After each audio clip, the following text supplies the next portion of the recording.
Hello, I'm Nick, and this is Today in Philosophy of History for Wednesday, 18 June 2025. It is the 96th anniversary of the birth of John Randolph Lucas, better known to posterity as J.R. Lucas, who was born in Guildford in Surrey on the outskirts of London on this date in 1929. Lucas was another philosopher who discussed the philosophy of time, but who isn't usually associated with philosophy of history. Similar to Lucas in this respect, I've already profiled Hans Reichenbach and most recently G.J. Whitrow. And to this list, I could add Kurt Gödel, Adolf Grünbaum, and a few others, including Einstein himself. I'm always on the lookout for philosophers whose work is relevant to philosophy of history, even if they didn't themselves show much of an interest in philosophy of history. So I'm always adding to the backlog of philosophers I want to discuss. Another thing common to these philosophers is that most of them, though not all of them, come from a background of analytical philosophy. And as such, their approach has the same kind of thoroughgoing naturalism that we find in the natural sciences. Often these philosophers take scientific conceptions of time as their starting point, drawing out the philosophical implications of the ideas that the scientists who proposed them often didn't notice. Einstein's theory of relativity, in particular, gave these naturalistic philosophers a lot to discuss. But it wasn't only Einstein.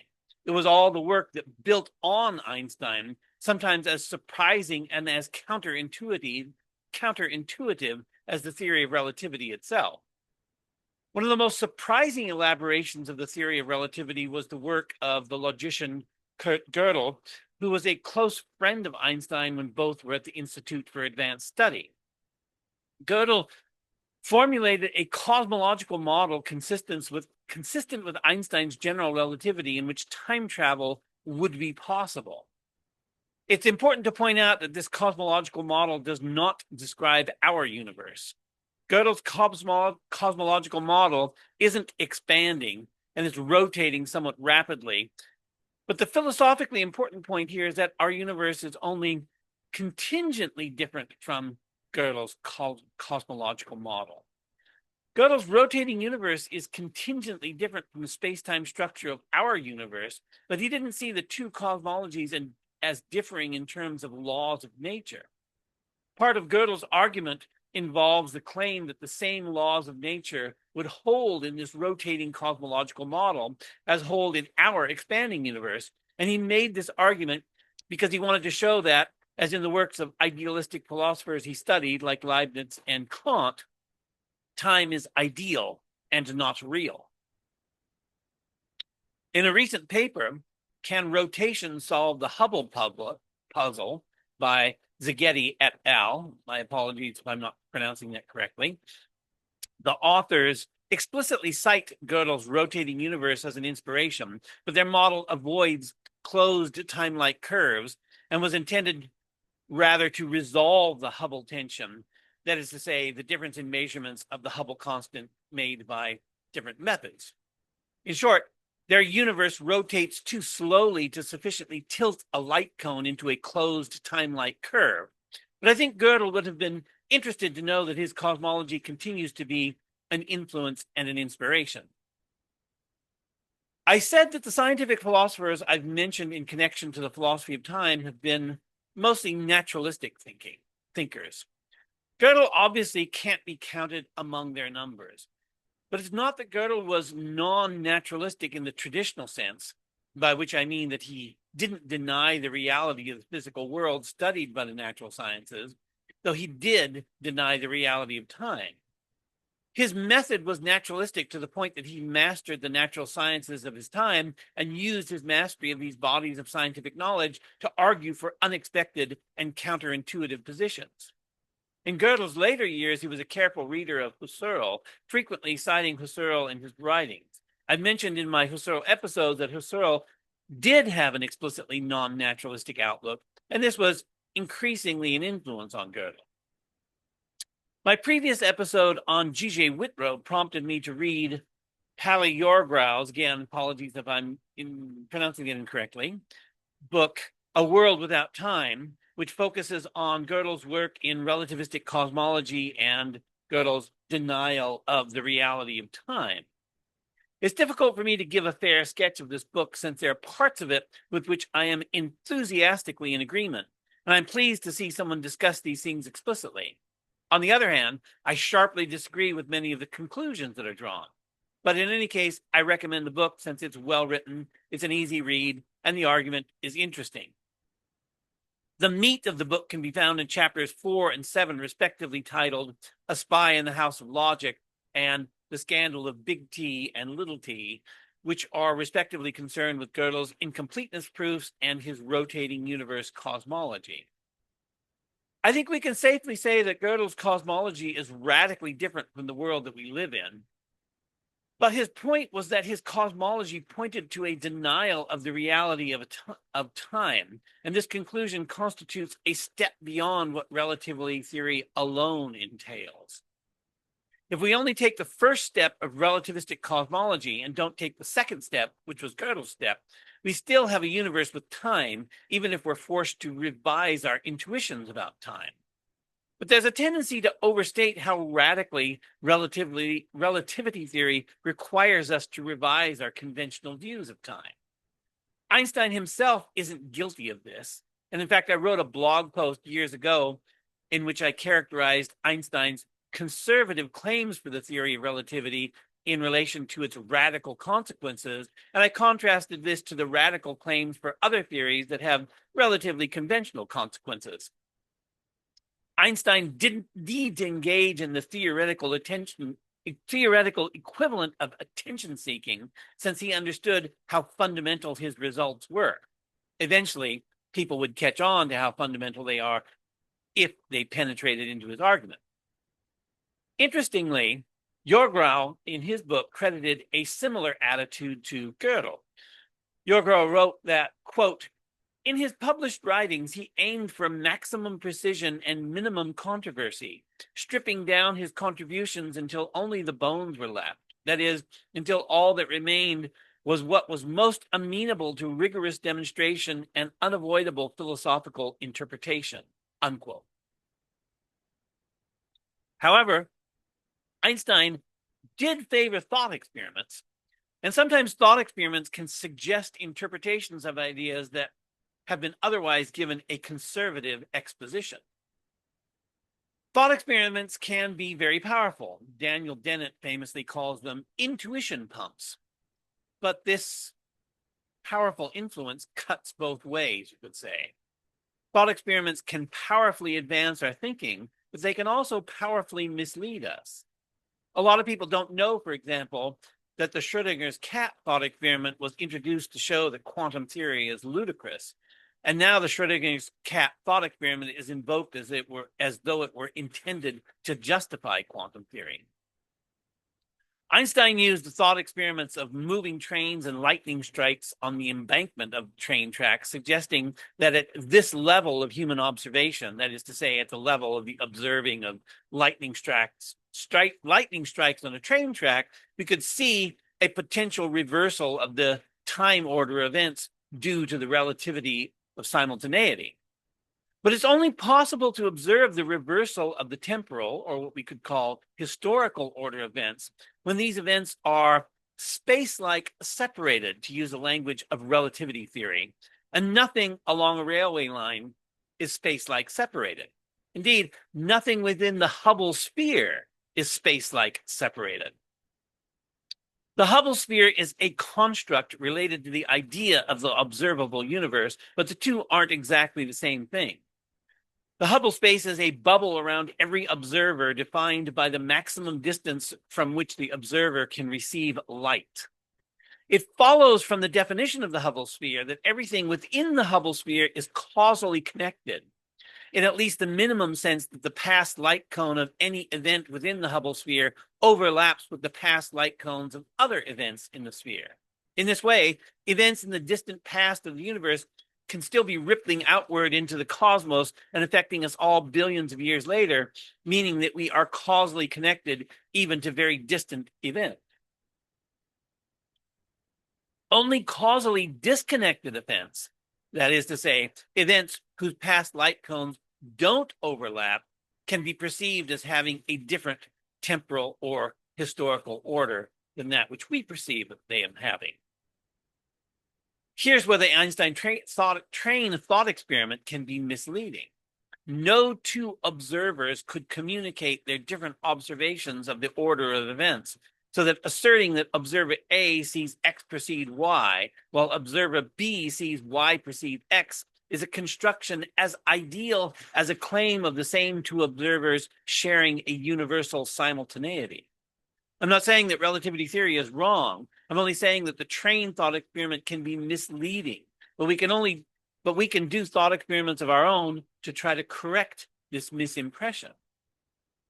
We can start to gain an intuitive sense of the spectacularly counterintuitive result of the relativity of simultaneity and the relative order of events in time by engaging in a thought experiment. Suppose we imagine ourselves as being so enormous that we could hold the entire Hubble sphere in our hand, like a snow globe as large as the universe, only instead of snow swirling inside, it's stars swirling inside the Hubble sphere. So imagine you're holding the Hubble sphere, and it's like a crystal ball in your hand that you can see through, and you can see inside it, assuming you have four-dimensional vision, all the events that make up the history of the universe. So you look into the Hubble sphere, turning it this way and that, and as you turn it, you see the events in the Hubble sphere from radically different perspectives, so that sometimes events seem to have a certain sequence, and from other angles, the same events seem to have another sequence. But you can only do this if you're so far outside the Hubble sphere that you can view it in this way. If you're inside the Hubble sphere, you can't take this perspective on events within the Hubble sphere. And because you're causally disconnected from this perspective from outside the Hubble sphere, and no signals can be exchanged between those inside and those outside the Hubble sphere, you can't communicate with an observer who has this perspective, and the observer who has this perspective can't communicate with you.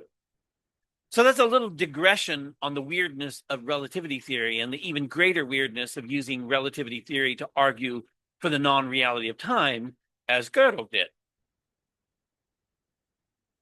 Interestingly, J.R. Lucas is also something of an exception to the naturalistic rule of the analytical philosophers of his time. Again, like Gödel, he's not openly non-naturalistic.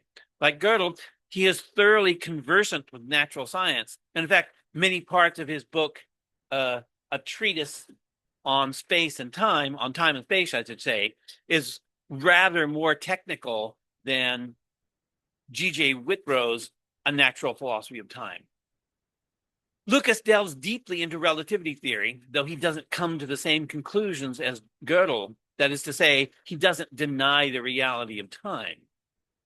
One of the reasons I wanted to talk about Gödel's interpretation of relativity in this context is to contrast his views to those of Lucas, to highlight the clash of philosophical traditions that was going on, especially in the 20th century. While Gödel's denial of the reality of time seems eccentric to us today, it is, in fact, the default view of most Western philosophy until quite recently. I mentioned the influence of Leibniz and Kant on Gödel, but the denial of the reality of time in Western philosophy goes back at least to the pre-Socratic philosopher Parmenides, and it receives its most famous and its most influential formulation in the philosophy of Plato. One of the most distinctive features of Plato's philosophy is its denial of the reality of time. Plato called time the moving image of eternity, and held that the forms, the only things that are truly real, are outside time. Excuse me. The cost of this maneuver is to erect a distinction between appearance and reality. And time and everything temporal is held to belong to mere appearance and not to reality. Thus, the distinction between appearance and reality has been one of the great themes of metaphysics in Western philosophy. This tradition, I should say, remained almost intact up until the end of the 19th century, and it still has its representatives in the early 20th century. Bertrand Russell, in his 1914 lectures published as Our Knowledge of the External World, called this the classic tradition in philosophy. Of this classical tradition, Russell said, quote, "The classical tradition in philosophy is the last surviving child of two very diverse parents, the Greek belief in reason and the medieval belief in the tidiness of the universe," unquote. His primary target in his critique of the classical tradition was F.H. Bradley, perhaps the best known of the British idealists of the time. Bradley's chief work was titled Appearance and Reality, and in consonance with the classical tradition, it denied the reality of time. His contemporary, J.M.E. McTaggart, whom I profiled last year, built much of his metaphysics around the denial of the reality of time. Russell also wrote many years later, and specifically about Gödel, quote, "Gödel turned out to be an unadulterated Platonist and apparently believed that an eternal knot was laid up in heaven where virtuous logicians might hope to meet it hereafter," unquote. But Russell himself, despite having criticized what he called the classic tradition in philosophy, and as well as having ridiculed Gödel for his realistic views, still retains something of the devaluation of time that we find so often in Western philosophy. Russell had written, quote, "There is some sense, easier to feel than to state, in which time is an unimportant and superficial characteristic of reality. Past and future must be acknowledged to be as real as the present, and a certain emancipation from slavery to time is essential to philosophic thought," unquote. I previously quoted this in my episode on G.J. Whitrow, since it's such a perfect evocation of a philosophical disdain for time that reaches far beyond the classical tradition in philosophy. I've said that both Gödel and Lucas departed from some of the expected positions of philosophical naturalism while not being out-and-out non-naturalists.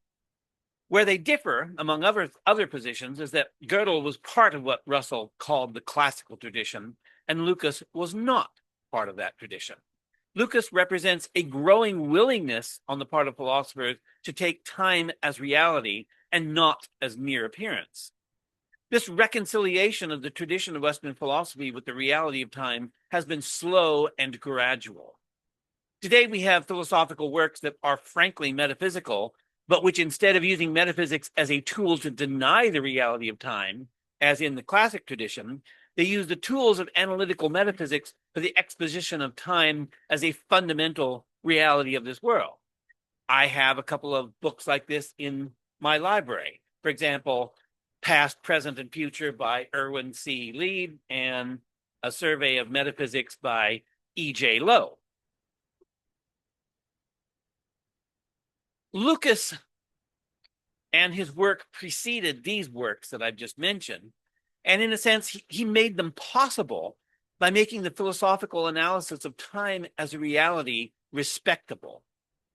This I would characterize as the naturalistic aspect of Lucas' thought. But one aspect that distinguishes Lucas' work from the pervasive philosophical naturalism of our time is his theological interests. His book, A Treatise on Time and Space, both begins and ends with theological concerns.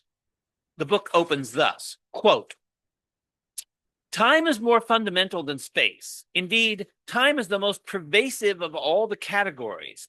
Some theologians say that God is outside time, but it cannot be true of any personal God that he is timeless, for a personal God is conscious, and time is a concomitant of consciousness. Time is not only the concomitant of consciousness, but the process of actualization and the dimension of change," unquote. Here, Lucas not only immediately introduces us to a relationship between his philosophical inquiry into time and his theology, he also sets the tone by introducing time as fundamental, even more fundamental than space. In terms of the classical tradition in philosophy, this is heresy, but it's Lucas's starting point. Lucas concludes a treatise on time and space with a discussion of eternity. This also reveals his heterodoxy vis-a-vis the philosophical tradition and what Russell had called the classical tradition. Lucas notes that a distinction is often made between understanding eternity as an infinite extension of time and understanding eternity as timelessness, But he wants to go even farther than this, asserting that eternity is even beyond timelessness. Quote, eternity is not timelessness, for eternity is an attribute of God, and God is a person, a conscious personal being, and time is an inevitable concomitant of consciousness. To say that God is outside time, as many theologians do, is to deny in effect that God is a person, unquote. Lucas' interest in eternity, then, seems to reflect a desire to show a condition that lies beyond time, but which is not timelessness because a personal being involves temporality. God as a personal being who is also eternal requires a definition of eternity distinct both from infinite time and from timelessness. Lucas further develops his theological themes in his book, The Future, an essay on God, temporality, and truth. This book began as the 1981 Margaret Harris Lectures on Religion. Lucas makes many interesting arguments in this book, as he does also, of course, in his treatise on time and space. The first chapter of The Future is titled Time and Reality. And again, it's an openly metaphysical discussion of time as a fundamental reality.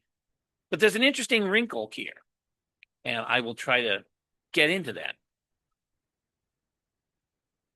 Lucas writes, quote, it is a deep metaphysical fact that though our bodies are time-bound, in our thoughts we are not. I, my mouth, my body, my hand, am imprisoned in the 20th century. But my mind is free to range all over time. I can imagine myself having a nasty encounter with a dinosaur in the Jurassic Age, viewing the Battle of Marathon, listening to a speech by Pericles, addressing the United States Congress in 2020 AD, witnessing the final inauguration of peace upon earth, having difficulty in explaining myself on the day of judgment. I am, in my mind's eye, a spectator of all time, and therefore all time, when I contemplate it philosophically, might seem be on a par, every part of it possessing the same philosophical properties, unquote. Lucas also writes elsewhere, further elaborating this theme, quote, although I am in my mind's eye a spectator of all time, this is not to say that time is, either in my view or sub specie aeternitatis, the same, but that each needs to be viewed not just from my standpoint, but from its and in its own particularity, unquote. A charitable interpretation of the Bertrand Russell quote I cited earlier is that this is, in essentials, what Russell meant when he said that a certain emancipation from slavery to time is essential to philosophic thought. Be that as it may, Lucas' claim that in thought we are free from time gives him a way to set aside the seemingly deterministic implications of the theory of relativity, especially as interpreted by Gödel. Methodologically, what Lucas is doing here is quite close to Yorgrau's line of argument in his book on Gödel's World Without Time, since Yorgrau several times points out the importance of keeping the intuitive grasp of anything distinct from its formal capture in mathematics or science.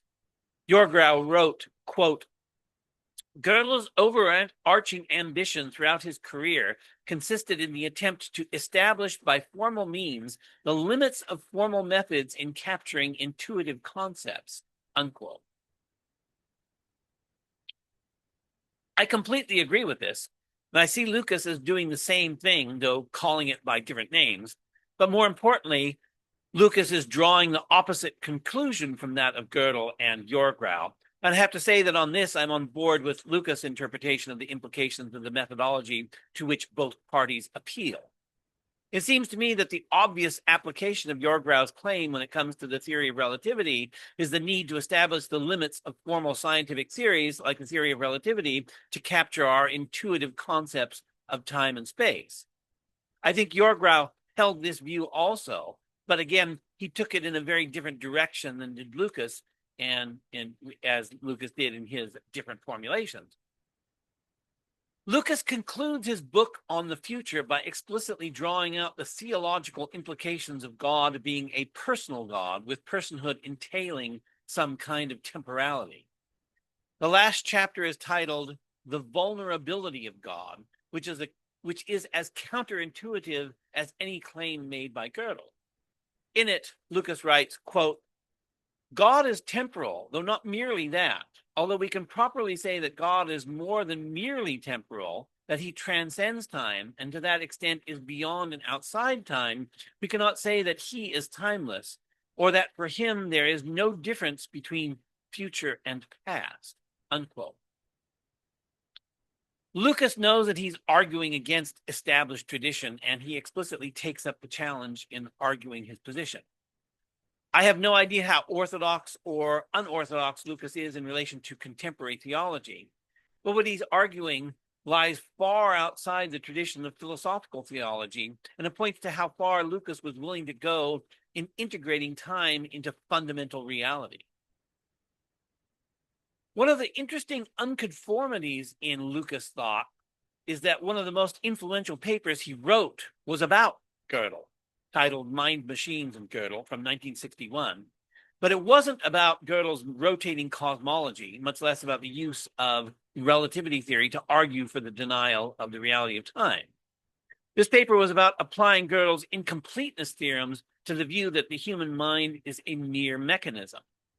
At the end of the paper, Lucas doesn't hold back, drawing out what he sees as the moral implications of Gödel's incompleteness theorems. Quote, now, though many arguments remain against human freedom, the argument from mechanism, perhaps the most compelling argument of them all, has lost its power. No longer at this count will it be incumbent on the natural philosopher to deny freedom in the name of science. No longer will the moralist feel the urge to abolish knowledge to make room for faith. We can even begin to see how there could be room for morality without its being necessary to abolish or even to circumscribe the province of science. Our argument has set no limits to scientific inquiry. It will still be possible to investigate the working of the brain. It will still be possible to produce mechanical models of the mind. Only now we can see that no mechanical model will be completely adequate, nor any explanations in purely mechanist terms. We can produce models and explanations, and they will be illuminating, but however far they go, there will always remain more to be said. There is no arbitrary bound to scientific inquiry, but no scientific inquiry can ever exhaust the infinite variety of the human mind, unquote. Lucas thus uses Gödel's incompleteness theorems to argue for the indeterminism of human thought as a manifestation of free will. And free will requires an indeterministic universe, thus the antithesis of what Gödel argued in regard to relativity and cosmology. So although Lucas saw himself as unraveling one philosophical dilemma, the dilemma of deterministic science versus autonomous moral agents, he has effectively introduced a new philosophical dilemma, and that is between Gödel's indeterministic incompleteness theorems and his deterministic cosmology. There's at least one way out of this dilemma, which would be to argue for what is known as compatibilism, that is, that free will is compatible with determinism. I'm not going to talk about the compatibilist view, except to say that I don't think that either Gödel or Lucas was a compatibilist. As we've seen, Lucas is what we would call a temporal realist, while Gödel denied the reality of time. On this point, they occupied antithetical philosophical positions. But Lucas drew on Gödel's work to offer a rigorous demonstration of his indeterministic worldview. Lucas' paper on Gödel was widely read and also widely attacked. For example, Paul Benacerraf wrote an almost equally influential paper against Lucas titled God, the Devil, and Gödel, in which he says, quote, I come to a rather different conclusion from Lucas concerning the implications Gödel's incompleteness theorems have for mechanistic philosophy, unquote. There's an enormous literature surrounding this paper, so if it sounds interesting to you, by all means, dive in, but I won't attempt to survey that literature at the moment. So is there any way that we can bring together the apparent indeterminism of Gödel's incompleteness theorems as they bear upon human free will, if indeed they do, which Lucas thought so and Benacerraf denied, with the strong determinism of Gödel's indeterministic cosmology and his denial of the reality of time? I don't know, but it would be an interesting problem to pursue, and it has implications for philosophy of history on many levels, as we always find when we look at philosophers of time. Here we have philosophies of time mixed up with cosmology, with determinism, with free will, and the nature of the human mind. All of these are fundamental philosophical concerns, and all of them are relevant to philosophy of history. Their interaction both deepens and complexifies philosophy of history. From my other episodes, you may know that my own interest in philosophy of history is essentially naturalistic, and I see the whole of human history telescoped within natural history, and natural history cannot stop short of cosmology. Therefore, the problems of cosmology we find in Lucas and Gödel aren't merely problems for natural science and the philosophy of science.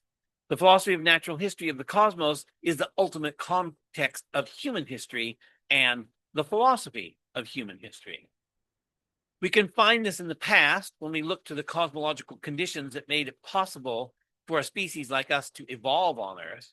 And we can see it in the future for the legacy of what we may someday have, or which a species like us may have in the universe at large.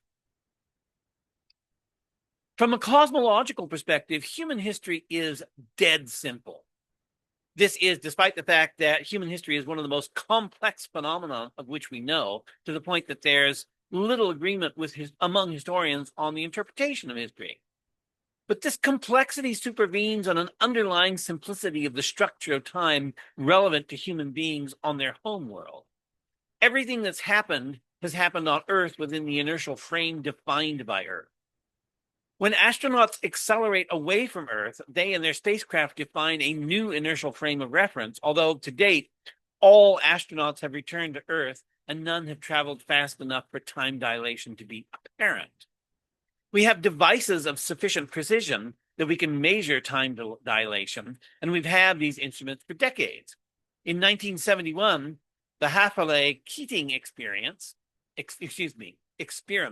measured time dilation by installing atomic clocks on commercial airliners and found time dilation measured in nanoseconds, not enough to be noticed by a conscious observer, but enough to be registered by atomic clocks. If astronauts were to continue accelerating away from Earth, unlike all astronauts today, the new inertial frame of reference they defined would begin to diverge from Earth's inertial frame of reference.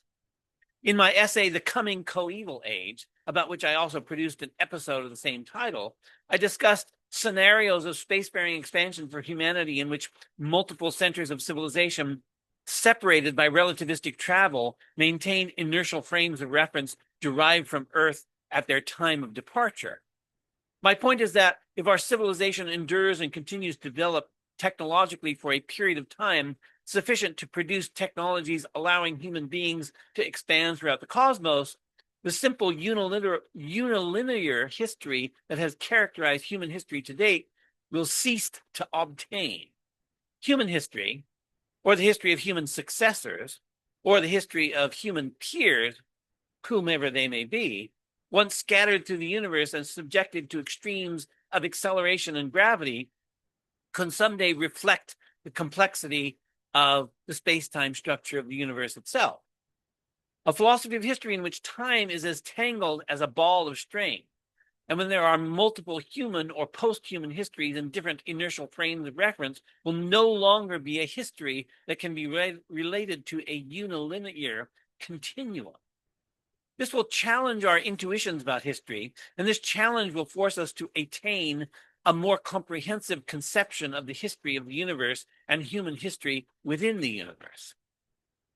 We saw that Lucas argued that there is no arbitrary bound to scientific inquiry. If the development of technology is similarly subject to no arbitrary bound, we can't even rule out the possibility that our descendants might someday transcend their universe of origin and take an external perspective on the universe, as in the thought experiment I suggested earlier of holding the Hubble sphere in one's hand. This would be an overview like no overview any human being has experienced, and it might give the observer of such a sight an intuitive, if not a visceral grasp of the relativity of simultaneity. something that we will never experience if we remain on Earth and go extinct. There are also claims in Lucas' temporal realism that I think we will need to revise or transcend. For example, in the future, Lucas wrote, quote, "The present is peculiarly significant for the existence of time. Unless we can connect a time sequence with the present, it ceases to be real. If our only answer to the question when is the studiously vague once upon a time, we are not talking about real facts at all, but only fiction. Time is in this respect different from space. It is perfectly intelligible to envisage a space in which we are not located.